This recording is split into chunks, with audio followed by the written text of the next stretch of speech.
कनपुरिया love story. दोस्तों, हमारा नाम रोहित है। IIM इंदौर के आखिरी वर्ष के विद्यार्थी हैं और कानपुर के रहने वाले हैं। देखने में बहुत काफी हैंडसम है, ऐसा सभी बोलते हैं, लेकिन स्वभाव से थोड़े शर्मीले, या यूं कहिए कि बड़े छुपे रुस्तम है बाकी के कामों में। पढ़ाई में हमेशा टॉपर रहे और थोड़ा मम्मी का बेलन हमारे पिछवाड़े में रहता था, तो अब उस सब की बदौलत यहाँ तक आ गए। हमारी बातचीत का तरीका बड़ा ही साधारण है, एकदम अपने कनपुरिया मिजाज के हैं और बड़ा प्रेम भी है कानपुर से, तो एकदम शान से कनपुरिया बन के रहते हैं। हमारे कॉलेज में भी लोग हमें कनपुरिया भाई जी बुलाते हैं। ऐसा नहीं कि हमें अंग्रेजी बोलना नहीं आता, एकदम लल्लन टाप अंग्रेजी बोलते हैं, लेकिन जहां मौका हो वहीं।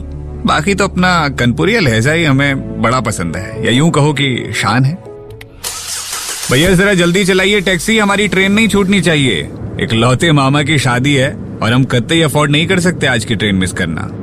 रोहित ने जरा चिल्लाते हुए टैक्सी वाले को बोला, कल मामा की शादी में हमें समय से पहुंचना है। सॉरी, इकलौते मामा की शादी में। तो हमारी उत्सुकता आप समझ सकते हैं। 5 बहनों में इकलौते भाई हैं गोलू मामा, जिनकी कल शादी है कानपुर में।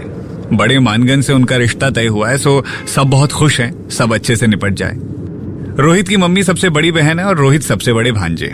गोलू मामा के इसीलिए बड़े ही करीबी हैं। मामा जी तो इनके बगैर घोड़ी पर बिना बैठेंगे। उधर से रोहित की मम्मी अलका जी का फोन आ गया। हाँ रोहित, अरे निकलेगी नहीं तुम? तुम्हारा तो राग ताग नहीं समझ में आता हमें। अगर आज पहुंच जाते तो कितना बढ़िया होता। अब कल सवेरे भी टाइम पे पहुंच जाओ तो हम बाबा आनंदेश्वर का प्रसाद चढ़ाएं। रोहित थोड़ा झल्लाते हुए, अरे मम्मी काहे इतना फालतू परेशान हो रही हो? हम जब कह दिए कि हम सुबह सवेरे पहुंच जाएंगे, आप कतई टेंशन ना लो। मम्मी, वाह बेटा, हम अगर टेंशन आते नहीं तो आज तुम्हारा एडमिशन वहाँ नहीं होता, यही कानपुर में ही सड़ रहे होते सरकारी डिग्री कॉलेज में। गाड़ी में बैठ जाना, तब हमें एक बार बता देना। गाड़ी पर भरोसा है, तुम पे नहीं है। अलका जी एकदम तंज भरे शब्दों में बोली। रोहित भी गुस्से में बोला, आपका प्रवचन हो गया हो तो फोन रखिए माता जी, सुबह में मिलते हैं आपसे। और हाँ सुनिए, नाश्ते में गरम आलू पराठे बनवा देना। मम्मी ने बिना बात पूरी हुए ही फोन काट दिया। खैर, जैसे तैसे टैक्सी वाले ने ट्रैफिक को मात देकर रोहित को ट्रेन के समय से 7 मिनट पहले स्टेशन पहुंचा दिया। रोहित बड़ी खुशी से टैक्सी वाले को थैंक्स बोलकर उसे 100 रुपए की टिप देकर दौड़ा अपने प्लेटफॉर्म की ओर। बस सिग्नल होने के 2 मिनट पहले ही रोहित ट्रेन में घुस गया। ट्रेन सीधा उज्जैन से आ रही थी, तो तमाम बाबा बैरागी लोग या फिर तीर्थ यात्री ही थे उस 3rd AC के कोच में। अपनी सीट लपकते हुए रोहित बाबू जाके बैठे और चैन की सांस ले ही रहे थे कि अलका जी को कहाँ चैन था। फिर फोन आ गया। हाँ बेटू, ट्रेन मिल गई। रोहित थोड़ा मजाक वाले मूड में बोला, मम्मी आप चिंता ना करो, हमारे इकलौते गोलू मामा कल ही बकरा बनेंगे। काहे से? उनके सबसे प्यारे भांजे ट्रेन में बैठ चुके हैं। अलका जी, तुम बहुत मस्ती आने लगे हो।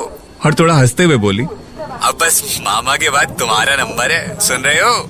रोहित थोड़ा चिड़चिड़ाते हुए बोला, हाँ मम्मी, वैसे ये ख्याल भी बढ़िया है। रोहित ने खट से फोन काट दिया और उधर से अलका जी को लगा, हाँ अब रोहित बाबू शादी के लिए तैयार हैं। ट्रेन पूरी रफ्तार से दौड़ने लगी थी। रोहित अब आराम से अपनी खिड़की वाली सीट पर बैठकर मोबाइल हाथ में लिए चला रहे थे। बाहर लगभग अंधेरा हो चुका था। थोड़ी ही देर में ट्रेन भोपाल स्टेशन पर रुकी और कुछ और सवारी रोहित के कोच में भी चढ़ी। रोहित अपने मोबाइल पर व्यस्त थे, तभी एक बड़ी ही तेज तर्रार आवाज उनके कानों में गूंजी, एक्सक्यूज मी। रोहित जैसे ही मुड़ा, उसके चेहरे से सारे भाव गायब हो गए। एकटक उसे देखता ही रहा। सावली सी मनमोहिनी सूरत, दुबली पतली कदकाठी, लंबे सुनहरे बाल, लेकिन आवाज ऐसी कड़क कि ना देखो तो जैसे किसी बड़ी उम्र वाली पुलिस ऑफिसर ने आवाज लगाई हो। रोहित अभी अचंभे में ही था, तभी उसने दोबारा कहा, हेलो, मैं आपसे ही बोल रही हूँ मिस्टर। रोहित एकदम अपनी फॉर्म में वापस आते हुए बोला, हाँ जी मैम बताएं।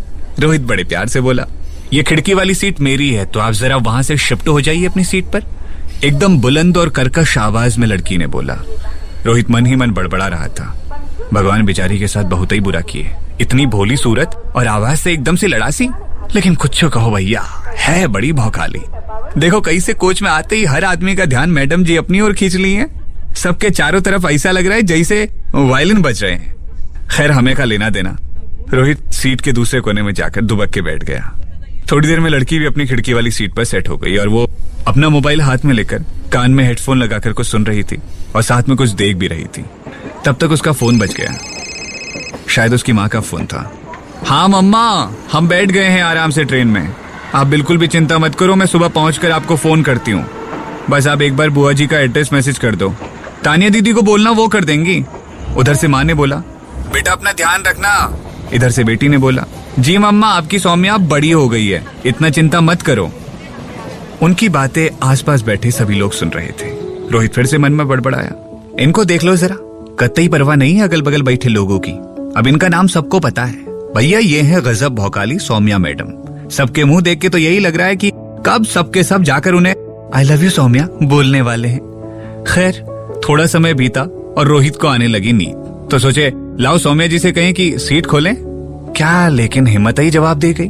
घुसी ही थी अपनी किसी किताब में और कानों में हेडफोन भी चढ़ाए बैठी थी। थोड़ी देर इंतजार के बाद वहीं सीट पर टेक लेके भैया बैठे बैठे ही सो गए। जब अचानक से कान में आवाज पड़ी, चाय गरम चाय, तो रोहित की आंख खुली। देखा गाड़ी किसी स्टेशन पर खड़ी थी।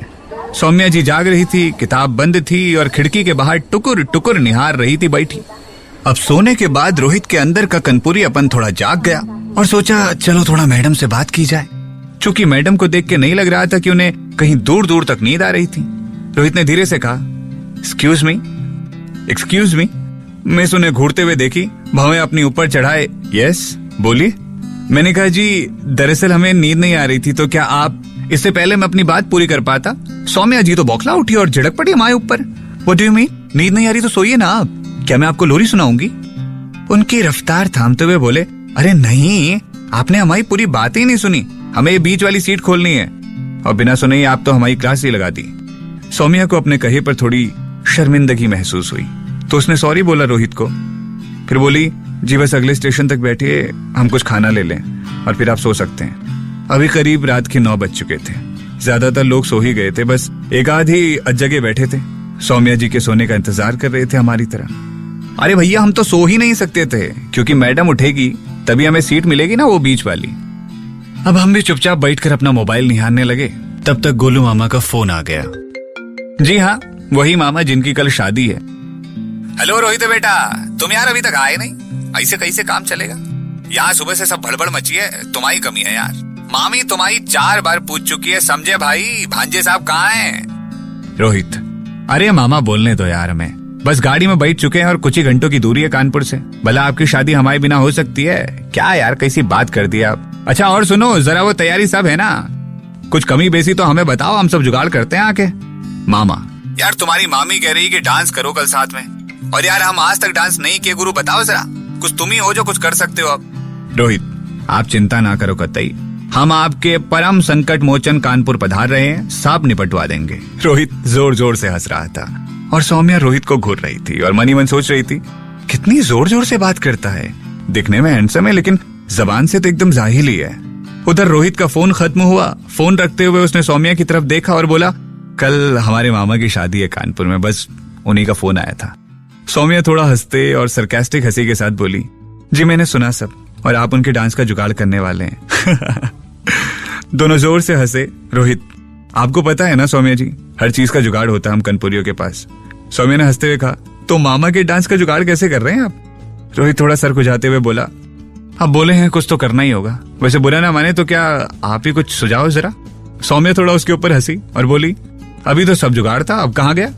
रोहित का निराश चेहरा देखकर सौम्या हंसते हुए बोली, अच्छा रुकिए, मैं आपको कुछ यूट्यूब पर दिखाती हूँ, कल हमारी भी बुआ जी की बेटी की शादी है, दीदी ने डांस तैयार किया है, तो इसमें जो लड़के के स्टेप्स हैं हो सकता है आपके कुछ काम आए। दोनों सौम्या के मोबाइल पर वीडियो देखने लगे। गाना बज रहा था। कहते हैं खुदा ने इस जहां में सभी के लिए किसी ना किसी को है बनाया, हर किसी के लिए। गाना सुनते सुनते हमारे रोहित बाबू भी एकदम यही सोच रहे थे कि शायद सौम्या का आज यूं मिलना भी कोई इत्तेफाक ही नहीं बल्कि ऊपर वाले का इशारा है। उधर सौम्या पूरी तरह से डांस के स्टेप्स का मजा ले रही थी। दोनों ने शांत होकर डांस देखा। रोहित के मन में कुछ अलग ही डांस चल रहा था। खामोशी तोड़ते हुए सौम्या ने बोला, कैसा लगा, ज्यादा मुश्किल भी नहीं है, तुम्हारे मामा भी कर सकते हैं। रोहित को थोड़ा धक्का देते हुए सौम्या बोली, कहाँ खो गए हो तुम, कहीं तुम वहां खुद को तो इमेजिन नहीं कर रहे। जोर से हंसते हुए सौम्या इतनी अच्छी लग रही थी कि रोहित से रहा नहीं गया और उसने बड़ी हिम्मत करके कहा, सौम्या जी बहुत सुंदर दिखती हैं आप जब खिलखिला कर हंसती हैं, एकदम कलकल करते झरने की तरह। आपको देखकर पहली नजर में नहीं लगा था कि आप इतना हंसती भी होंगी। रोहित की बात सुनकर सौम्या एकदम शांत हो गई और कुछ देर के लिए खिड़की से बाहर देखने लगी। रोहित को समझ नहीं आया क्या करे, ऐसा क्या बोल दिया कि सौम्या इतनी शांत हो गई। तभी गाड़ी एक स्टेशन पे जाकर रुक गई। रात के करीब 10:30 बज चुके थे। जल्दी से रोहित बाहर गया और 2 डब्बे खाने के और एक चाय वाले को साथ लेकर आया। उसने सौम्या की ओर इशारा करते हुए चाय वाले भैया से कहा, भैया जरा एक कड़क चाय मैडम जी को दीजिए। तो सौम्या ने पलटकर कहा, शुक्रिया रोहित, लेकिन मैं चाय नहीं पीती। रोहित ने चाय वाले से 2 कुल्हड़ में चाय ली और चाय वाले को जाने दी। ट्रेन चलती थी। सौम्या की नजर धुआं उड़ाते हुए चाय के कुल्हड़ों पर पड़ी तो रोहित से बोली, 2 चाय क्यों? मैंने तो मना किया था। रोहित बड़ी मासूमियत से बोला, एक हमारी और एक उनकी, और चेहरे पर थोड़ी सी शर्मीली मुस्कान थी। सौम्या थोड़े आश्चर्य भरे भाव से पूछती है, उनकी किसकी? यहाँ तो मेरे अलावा और कोई है ही नहीं, और मैंने तो मना किया था ना। फिर रोहित हंसा और बोला, ये हमारी काल्पनिक चाय संगिनी के लिए, जो है नहीं, लेकिन हम चाय अकेले नहीं पीते। तो जब कोई चाय पर साथ नहीं देता, हम दूसरा कप सामने रख लेते हैं, उन्हीं से बतिया भी लेते हैं और दोनों चाय हम खुद ही पी लेते हैं। सौम्या को रोहित की मासूमियत पर हंसी भी आ रही थी और थोड़ा प्यार भी। वो बोल पड़ी, बड़े जज्बाती किस्म के हैं आप रोहित जी। रोहित अपना सर खुजलाने लगा पीछे और सौम्या से बोला, आज भर के लिए हमारी चाय संगीनी बन जाइए ना, हमें बहुत अच्छा लगेगा। सौम्या बोली, वैसे मुझे चाय से परहेज नहीं है, बस किन्हीं कारणों से चाय पीना बंद कर दिया। रोहित हंसकर बोला, सौम्या जी बुरा ना माने तो एक बात कहूं? सौम्या ने बोला, अब बिना सुने मन नहीं मानेगा, इसलिए कह दीजिए। रोहित बोला, आप जैसा खुद को दिखाती हैं वैसी है नहीं। सौम्या थोड़ा हड़बड़ाते हुए, क्या मतलब है आपका? मैं दिखावटी लगती हूँ आपको? और सौम्या ने चाय का एक घूंट लिया और कई प्रश्न चिन्ह उसके चेहरे पर थे। रोहित मुस्कुराया और बोला, देखो आपको चाय कितनी ज्यादा पसंद आई, और आपने जैसे घूंट को अंदर लिया तो वो सुकून हमने देख लिया, फिर आप वापस अपने दिखावटी रूप में आ गए। सौम्या के बदलते हाव भाव देखकर उसने तुरंत बोला, रिलैक्स हो जाइए मैडम, हमारा इरादा आप पर जासूसी करने का बिल्कुल नहीं था, बस आपकी चोरी पकड़ ली हमने। सौम्या एकदम निशब्द थी और फिर दोनों ने चाय की चुस्कियां लेते हुए माहौल को थोड़ा बदला। और फिर रोहित पूछने लगा सौम्या के बारे में और जानने की कोशिश करता है तो सौम्या बताने लगी वो एक सरकारी बैंक में नौकरी करती है और अभी कुछ दिन पहले ही तबादला हुआ है यहाँ भोपाल में बतौर ब्रांच ऑपरेशन मैनेजर। रोहित भी उसे अपने बारे में बताता है कि वो IIM का अंतिम वर्ष का विद्यार्थी है और उसे बंगलौर में एक मल्टीनेशनल कंपनी में जॉब मिली है जो उसे 3 महीने बाद शुरू करनी है, लेकिन हो सकता है वो अभी आगे और पढ़ाई करे। कुछ बाहर की यूनिवर्सिटी में एग्जाम दिया है, यदि सेलेक्ट हो गया तो देखेगा। चाय खत्म होते ही सौम्या ने रोहित को थैंक्स बोला। रोहित, दिल से शुक्रिया, बड़े दिनों बाद इतनी अच्छी चाय पीने को मिली और एक अच्छा चाय पार्टनर भी। फिर दोनों थोड़ा मुस्कुराए एक दूसरे को देखकर। रोहित ने बोला, सौम्या जी हमें भी एकदम परफेक्ट लाइफ पार्टनर, सॉरी हमारा मतलब है चाय संगीनी मिली आज, तो आपका भी शुक्रिया। दोनों ने साथ में खाना खाया और फिर सौम्या ने रोहित से पैसे पूछे खाने और चाय के। तो रोहित ने कहा, अरे सौम्या जी रहने दीजिएगा आप, हमें अच्छा नहीं लगेगा अगर आप पैसे देंगी तो। सौम्या ने कहा, अच्छा तो मुझे भी नहीं लगेगा अगर आपसे पैसे नहीं लिए, और फिर हम ना रिश्तेदार हैं ना दोस्त हैं, किस हक से आप मेरी खातिरदारी कर रहे हैं रोहित? नहीं है तो आज से शुरुआत करते हैं दोस्ती की, और अगर आपको मंजूर है तो फिर एक दिन कानपुर में मिलकर हमें चाय पिला दीजिएगा। सौम्या कुछ सेकंड शांत रही और फिर बोली, चलो मुझ पे उधार रही तुम्हारी एक चाय। रोहित, वाह ये हुई ना दोस्तों वाली बात। रात के 11:30 बज चुके थे। दोनों की आंखों में नींद नहीं थी। एक बाबा सामने वाली सीट से उठे और उन्हें बाथरूम जाना था, लेकिन पाँव में दर्द के कारण ज्यादा चल नहीं पा रहे थे। रोहित ने उनकी मदद की। अरे बाबा, अब ऐसी उम्र में काहे अकेले यात्रा करते हो, किसी को संग में रखा करो। फिर रोहित उन्हें बाथरूम ले जाकर वापस आया। सौम्या रोहित को देखकर बहुत खुश थी। उसका इतना हेल्पिंग नेचर उसे बहुत अच्छा लगा। सौम्या ने रोहित को पूछा यदि वो सोना चाहे तो सो सकता है। रोहित ने नामे सिर हिला दिया और फिर सौम्या को भी नींद नहीं आ रही थी। खिड़की से बाहर झांकते हुए कहीं तो किसी पुराने ख्यालों में खोई थी। उधर हमारा रोहित सौम्या के ख्यालों में खोया था। कब दोनों की आंख लग गई पता ही नहीं चला। उम्मीद है रोहित और सौम्या का ट्रेन का सफर आपको पसंद आया होगा। तो ये था कानपुरिया लव स्टोरी का पहला भाग। ये भाग आपको कैसा लगा जरूर हमें बताइएगा, और अगर आपको अच्छा लगे तो इसे दूसरों तक भी पहुंचाइएगा। जल्द आएगा इसका अगला भाग।